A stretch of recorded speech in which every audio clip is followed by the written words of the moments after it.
వాస్తవానికి బీపీ మండల్ గారి మనవాడిని అసలు వాస్తవానికి చాలా మందికి మొన్నటిదాకా నేను ఒక మార్నింగ్ న్యూస్ లో పెట్టిన బీపీ మండల్ ఎవరో తెలుసా అంటే మాకు తెలియదని చెప్పారు. తెలియదని చెప్తే దానికి ఆయన మండల్ గారి మనవాడిని తీసుకొచ్చి ఈయన ఆయన మండల్ గారి మనవడు ఈయన మాత్రం ఇది చేసిండు, ఈయన చేయడం వల్లనే మనకు 27% రిజర్వేషన్ దొరికింది అని చెప్పడం జరిగింది. ఇంకా విచిత్రం ఏంటంటే ప్రజల గౌరవనీయులు వినయ్ గారు ఇక్కడనే ఉన్నారు.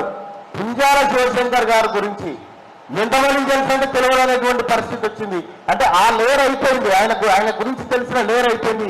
కొత్త తరానికి ఆయన ఎవరో పరిచయం కాలేకపోయింది. ఆ పరిచయం చేయాలనేటువంటి ఉద్దేశంతో ఆ రోజు శివశంకర్ గారికి సంబంధించినటువంటి అంశాన్ని కూడా ఆయన రాష్ట్ర వ్యాప్తంగా పెద్ద ఎత్తున చేయాలని నిర్ణయించడం ఇవాళ కొంత పరిచయంలోకి వచ్చింది. ఇట్లా మన కోసం మన జాతుల కోసం పోరాడినటువంటి వ్యక్తులను మనమే ముందు తరానికి అందించకపోతే సార్ పదవులు ఇవ్వాలంటాయి పోతాయి. నాకు చాలా మంది చెప్తా ఉంటారు తీర్మార్మలన్నా నువ్వు ఇప్పుడే మాట్లాడితే ఎట్లంటే దానికి ఏమైనా వర్జము టీవీ నక్షత్రం ఉంటుందా? ఏముండవు కదా. దాని నాకు అవకాశం వచ్చిన ప్రతిసారి మాట్లాడుతూనే ఉంటా, చేస్తూనే ఉంటా. ఇప్పటిదాకా ఒక ఆయన మెసేజ్ పెట్టింది నాకు. ఆ మెసేజ్ ఏందనుకుంటున్నావు? నేను బీసీల గురించి మాట్లాడితే తరిమి కొట్టి చంపేస్తామని పెట్టిండు ఒక ఆయన. నీ ఎట్లున్నది కదా బీసీలం పేరేళ్ళు కాదు చూపిస్తారు సుందర్ రాజా నాకు. బీసీల గురించి మాట్లాడితే మేమంతా తరిమి కొడతాం ఏదో చేస్తామని పెట్టిండు ఇప్పుడు ఆయన. నేను ఇంకా రిప్లై చేయలేదు, చేస్తా కానీ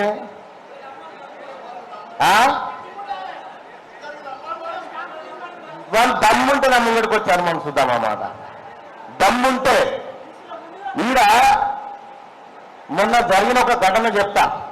నేను ఒక మంత్రి గారి దగ్గరికి పోయినా, ప్రజెంట్ ప్రభుత్వంలోనే మంత్రి గారి దగ్గరికి పోతే మంత్రి గారితో మాట్లాడి బయటకు వచ్చిన రాగానే ఒక ఆయన సుదర్శన్ రెడ్డి అని వచ్చినారు. ఆర్టీఓ అన్నట పోస్టింగ్ కావాలని వచ్చిన మంత్రి గారి దగ్గరికి. రాగానే మా ప్రత్యక్ష నినాలేదు సుదర్శన్ రెడ్డి అని ఒక ఆయన వచ్చాడు ఆర్టీఓ పోస్టింగ్ కోసం మా మంత్రి గారి దగ్గరికి. నేను ఆన్నే ఉన్నా. సార్ ఇట్లా నా పేరు సుదర్శన్ రెడ్డి సో నాకు పోస్టింగ్ కావాలంటే వెంటనే ఓఎస్డీని పిలిచి ఇది ఇచ్చి చూసేసి మంచిగా పని చేసుకో అని చెప్పిండు. ఆ రోజు అయిపోయి వెళ్ళేసి వచ్చిన. ఇంకో రోజు పని ఉంటే పోయిన అదే మంత్రి గారి దగ్గరికి. పోగానే వెంకటయ్య అని ఓ డిఎస్పీ వచ్చింది. దానికి వెంకటయ్య పేరు, యూనిఫామ్ వేసుకొని వచ్చిండు. వెంకటయ్య అని కనిపిస్తుంది. ఇదే మంత్రి గారిని సార్ పోస్టింగ్ కావాలంటే నేను మంచోళ్ళని చూసుకొని పెట్టుకోమని కమిషనర్లకు ఎస్పీలకు చెప్పేసినాం అని చెప్తా ఉన్నాడు. ఎంత వివక్ష, ఎంత కరుడు కట్టిన పైత్యం వాళ్ళలో ఉందంటే ఇలా తీన్మార్ మల్లన్నను నిజంగా ఈ వరంగల్ గడ్డకు నా బీసీ బిడ్డలందరికీ శిరస్సు వచ్చి మీ కాళ్ళు కడిగి నెత్తిలో దోసుకోవాలని నేను చెప్తా ఉన్నా. నన్ను గెలిపించరు, మీరందరూ కలిసి నన్ను గెలిపించరు. నాకు తెలుసు, నా గెలుపులో సుందరన్న పాత్ర ఏందో తెలుసు, నా వినయన్న పాత్ర ఏందో తెలుసు, నా వల్ల పాత్రలు ఏంటో నాకు తెలుసు. మిత్రులారా అందరి పాత్రలు తెలుసు నాకు. ఇలా నేను ఓపెన్గా చెప్తున్నా, ఓపెన్గా చెప్తే ధైర్యం దమ్ము మీకు లేకపోతే నేను చెప్తా ఉన్నా. మీ అందరి కలవ వల్లనే వాళ్ళంతా ఒకటై మూకుమ్మడిగా ఒక ఆయన విదేశాలకు పోయినటువంటి ఒక మంత్రి గారు కలెక్టర్ గారికి ఆరో రిటర్నింగ్ ఆఫీసర్ ఫోన్ చేసి ఓడిపోయే అవకాశం ఏమన్నా ఉందా అని అడుగుతాడు. ఆయనే ఉన్నా. ఓడిపోయే అవకాశం ఏమన్నా ఉందా అని అడుగుతా ఉన్నాడు.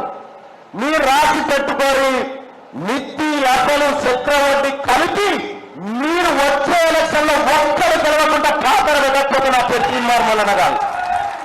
ఒక్కడు కూడా గెలవగా మీరు అనుకుంటున్నారేమో. ఇలా తీన్మార్ మల్లన్న మాట్లాడుతూ ఉంటే చాలా మంది ఓ కొత్త ఊపు, అరే పదవి వచ్చినా కూడా మాట్లాడుతుందంటే నేను ఇంకా పైసలన్నా కూడా స్టార్ట్ చేయలేదు,